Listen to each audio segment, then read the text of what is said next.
আপনারা অবস্থান করুন যার যার জায়গায়। আপনাদের সবকিছু দেখার সঙ্গে জায়গা স্থান পরিবর্তন করবেন না, সবাই জায়গায় থাকেন, সবাই তার নিজ নিজ জায়গায় অবস্থান গ্রহণ করেন, সবাই তার নিজ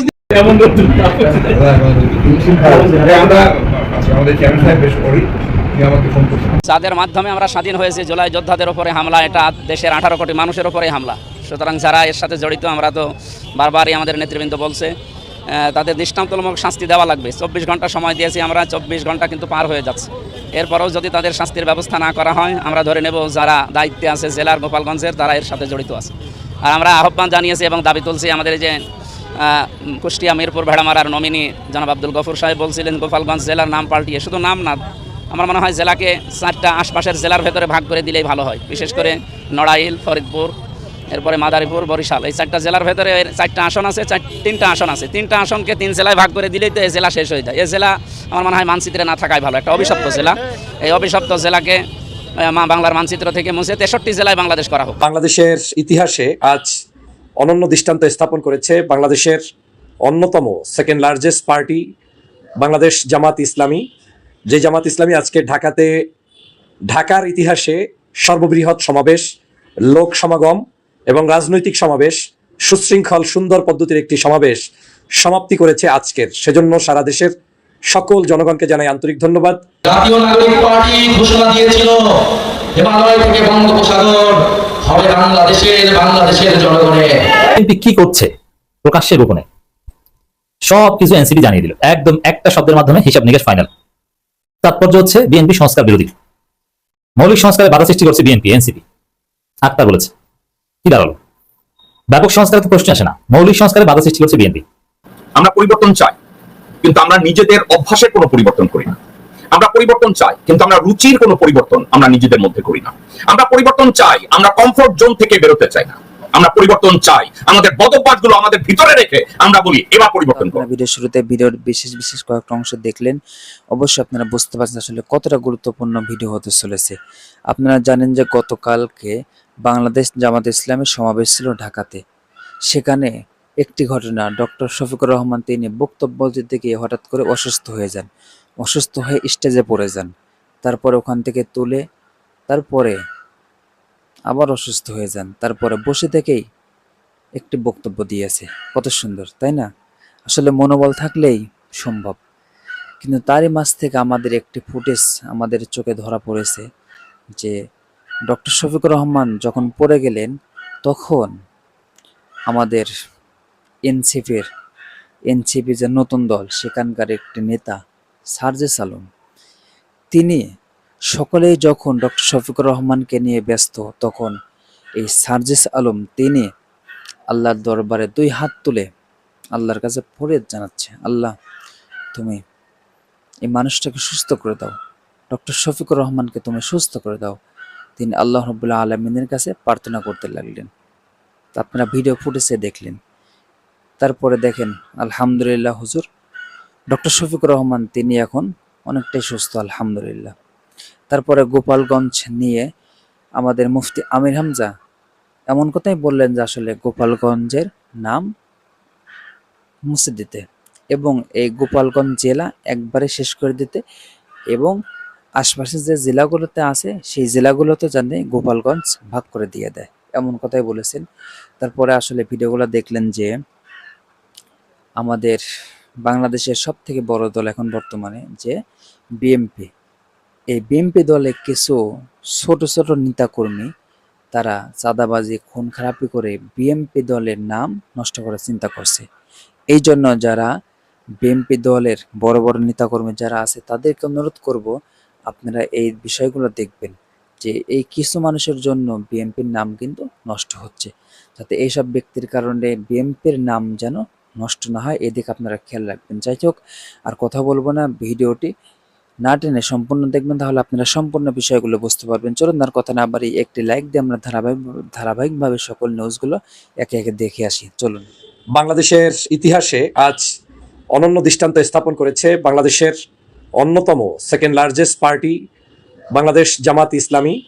যে জামাত ইসলামী আজকে ঢাকার ইতিহাসে সর্ববৃহৎ সমাবেশ, লোক সমাগম এবং রাজনৈতিক সমাবেশ, সুশৃঙ্খল সুন্দর পদ্ধতির একটি সমাবেশ সমাপ্তি করেছে আজকের। সেজন্য সারা দেশের সকল জনগণকে জানাই আন্তরিক ধন্যবাদ, আগত সকল ভাইদেরকে জানাই আন্তরিক শুভেচ্ছা এবং অভিনন্দন, এবং আজকের এই আয়োজন বাস্তবায়ন করতে গিয়ে যারা কষ্ট করেছেন তাদের প্রতি কৃতজ্ঞতা জানাই। শুরুতেই যে ইনফরমেশনটি শেয়ার করতে চাই সেটা হচ্ছে ডাক্তার শফিকুর রহমান সাহেব, যিনি জামাতের আমির হিসেবে দায়িত্ব পালন করছেন। ওনার একটি ভিডিও আপনারা দেখেছেন যে বক্তব্য রাখা অবস্থায় তিনি পড়ে গিয়েছিলেন, লুটে পড়েছিলেন, দুইবার ট্রাই করেছেন, দুইবারই পড়ে গিয়েছেন। পরবর্তীতে তিনি তার ঐকান্তিক প্রচেষ্টায় আল্লাহর রহমতে তিনি বক্তব্য রেখেছেন। বসে বসে সেটা আরো বেশি জনগণকে আন্দোলিত করেছে, উদ্বুদ্ধ করেছে যে একজন বয়োজ্যেষ্ঠ মানুষ, তিনি অসুস্থ অবস্থায়ও জাতিকে ছেড়ে যাননি, মঞ্চ থেকে পালিয়ে যাননি, কিংবা অসুস্থ অবস্থায়ও চিকিৎসার কথা না ভেবে তিনি সেখানে বক্তব্য রেখে গিয়েছেন। আমি সেজন্য দেশবাসীর পাশাপাশি আমার ব্যক্তিগত তরফ থেকেও তার প্রতি কৃতজ্ঞতা ধন্যবাদ জানাই। এমন নেতাই হওয়া দরকার যেই নেতা তার কর্মী ছেড়ে যায় না, যেই নেতা তার শ্বাস প্রশ্বাস শেষ জীবনে শেষ সময় পর্যন্ত জনকল্যাণে আল্লাহর সন্তুষ্টির জন্য ব্যয় করেন। তার আপডেট হচ্ছে, আমি ব্যক্তিগতভাবে তার সাথে হসপিটালে গিয়ে দেখা করে এসেছি। আলহামদুলিল্লাহ তিনি এখন সুস্থ, তবে তার চিকিৎসার প্রয়োজন রয়েছে। ডাক্তার তাকে সুস্থ থাকলেও হসপিটাল থেকে রিলিজ দেওয়ার পক্ষে নয়, তাকে আরও হয়তো বেশ কিছু দিন কিংবা সময় তাকে হসপিটালেই থাকতে হবে, নিবিড় পর্যবেক্ষণে থাকতে হবে। আপনারা নিশ্চয়ই জানেন এই ধরনের সভা সমাবেশে সাধারণত প্রধান অতিথি যারা থাকেন তারা সর্বশেষ আগমন করেন। সভাপতি কিংবা প্রধান অতিথি তারা শেষে এসে চমক লাগিয়ে বক্তব্য দেন। এটা দোষের তেমন কোনো বিষয় নয়, এজন্যই নয় যে তাদের বক্তব্যটার মূল উদ্দেশ্য থাকে জনগণ তাদের জন্য অপেক্ষায় থাকে, তারা সেখানে সেই পর্যন্ত সুস্থ শরীরে এসে বক্তব্য দিবেন, এটাই স্বাভাবিক। সমস্যাটা হচ্ছে জামাত ইসলামের আমির, তিনি যেমন একজন আমির, তিনি মনে হচ্ছে একজন কর্মী। তিনি যেমন সাধারণ অন্যান্য রোকনরা কিংবা তাদের যে দায়িত্বপ্রাপ্ত ব্যক্তিরা যেভাবে কাজ করছেন, মনে হচ্ছে উনি তার চাইতে আরো শতগুণ বেশি কাজ দিনরাত 24 ঘন্টা করছেন। এ কারণেই আমার মনে হয় তিনি অসুস্থ হয়ে পড়েছেন। রোদ বৃষ্টি উপেক্ষা করে তারপরে তার শারীরিক এই বয়স্ক অবস্থায়ও তিনি হয়তো নির্ঘুম কাটিয়েছেন। সময়গুলো এভাবে পার করার কারণে আজকে পর্যাপ্ত পরিমাণ সুস্থ তা তিনি বোধ করতে পারেননি, এবং আজকে দেখেছেন হয়তো প্যান্ডেলের ভিতরেও সেই রকম ভাবসা গরম ছিল, সেখানে তিনি অসুস্থ হয়েছেন। কিন্তু আমি অবাক হয়েছি যে তিনি চাইলেই পিছনে ওয়েটিং জোনে ওয়েট করতে পারতেন, কিন্তু আমি দেখেছি মঞ্চে এসেছেন তিনি 2টার সমাবেশ 2টারও আগেই, মানে আমাদের গেস্ট যারা ওখানে উপস্থিত হয়েছে তার চাইতে অনেক আগে তিনি উপস্থিত হয়ে প্রমাণ করে দিয়েছেন যে তিনি সময়ানুবর্তিতা রক্ষা করেন। তিনি এখানের একজন অতিথি নয়, বরং এটা তার বাড়ি, সবাইকে তিনি দাওয়াত দিয়ে এনেছেন, তাই তিনি সবার সামনে সর্বাগ্রে উপস্থিত হয়েছেন। এ কারণেই আজকে তার এই বক্তব্যের সময় আমার কাছে মনে হয়েছে এই যে বর্তমান শারীরিক অবস্থাটা তৈরি হয়েছে এটা তার এই অক্লান্ত পরিশ্রমের কারণেই। তারপরেও তিনি জাতির মডেল হয়ে থাকলেন, দেশবাসীর কাছে একটি আদর্শের প্রতিচ্ছবি হয়ে থাকলেন। এটা অবশ্যই যুব সমাজ সহ আমাদের জন্য, আমাদের ভবিষ্যৎ বাংলাদেশের জন্য অবশ্যই একটা অনুকরণীয় দিক হিসেবে থাকবে। তিনি বর্তমানে সম্পূর্ণভাবে নিরাপদ আছেন ইনশাআল্লাহ। সকল মানুষের দোয়া প্রত্যাশা করি এর মতো একজন ব্যক্তি আমাদের মুরব্বী হারা আমরা যাতে না হই, সে যে দলের হোক, যে মতের হোক, যে আদর্শের হোক। একজন বাংলাদেশের জাতীয় বীর এবং নেতা শূন্য হওয়াটা দেশের জন্য যেমন ক্ষতিকর, রাজনীতির জন্য চরম একটি দুশ্চিন্তার কারণ হতে পারত। কিন্তু আল্লাহ পাক তার দীর্ঘ হায়াত রেখেছেন বিধায় তিনি স্টেজে যে অবস্থায় পড়ে গিয়েছেন তাতে মানুষের হাত ভাঙতে পারে, পাও ভাঙতে পারে, মেরুদণ্ডের ক্ষতি হতে পারে, ব্রেইনের ক্ষতি হতে পারে, সবকিছু উপেক্ষা করেও আল্লাহ পাক তাকে যে হেফাজত করেছেন এটা আমি মনে করি সারা বাংলাদেশের মানুষের দোয়া এবং ভালোবাসার কারণে। তো দেশ বিদেশ থেকে যারা দুশ্চিন্তাগ্রস্ত অবস্থায় আছেন আপনাদের জন্য সেজন্য তার নিউজটি আমি এই ক্ষুদ্র মানুষটি সর্বাগ্রে লাইভে জানিয়ে দিলাম যে আল্লাহ পাক তাকে এখন পর্যন্ত সহি সালামতে রেখেছেন, হসপিটালেই আছেন, হয়তো আরো কিছু দিন বা সময় তিনি সেখানে থাকবেন এবং আল্লাহ তাকে দ্রুত সুস্থতা দান করুক, সেজন্য আপনাদের সকলের দোয়া প্রত্যাশা করছি, কামনা করছি।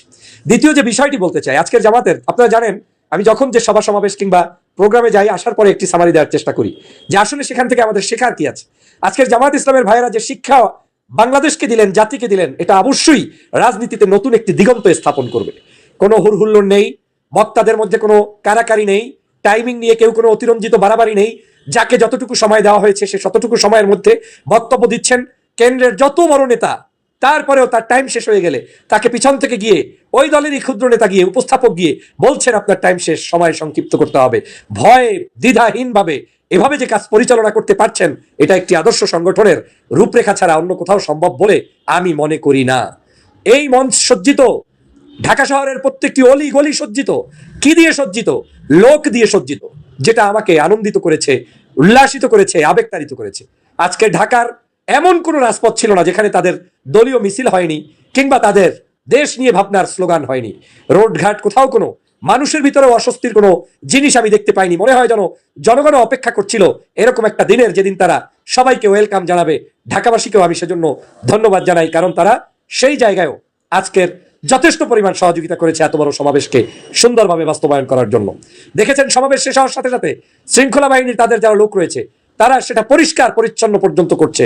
ঢাকা বিশ্ববিদ্যালয়ের ক্যাম্পাসগুলোতে পরিষ্কার পরিচ্ছন্নতা করছে, তাদের জাতীয় পর্যায়ের নেতারা সেই পরিষ্কার পরিচ্ছন্নতা অংশগ্রহণ করছেন। কি সুন্দর দৃশ্য! তাদের মাইক, সাজ সজ্জা, তাদের মানুষের আগমন, তাদের প্রত্যেকটি কার্যক্রম, গেট থেকে শুরু করে ম্যানেজমেন্ট থেকে শুরু করে কোন অংশ রেখে কোন অংশ বলবো, আমি সবগুলো দেখে আবেগ আপ্লুত। এটা একটি আদর্শবাদী সংগঠন বিদায়ী তারা সেটা করতে পেরেছে। বক্তাদের ক্ষেত্রেও তারা তাদের সর্বোচ্চ স্যাক্রিফাইস করে তারা চেষ্টা করেছে বাংলাদেশের বিভিন্ন কর্নার থেকে মানুষগুলোকে ডেকে এনে একটু হলেও সময় দিয়ে সেখানে সবার সাথে সুযোগ করে দেয়ার। সেজন্য আমি ধন্যবাদ জানাই আজকের এই আয়োজক কমিটি সহ সবাইকে।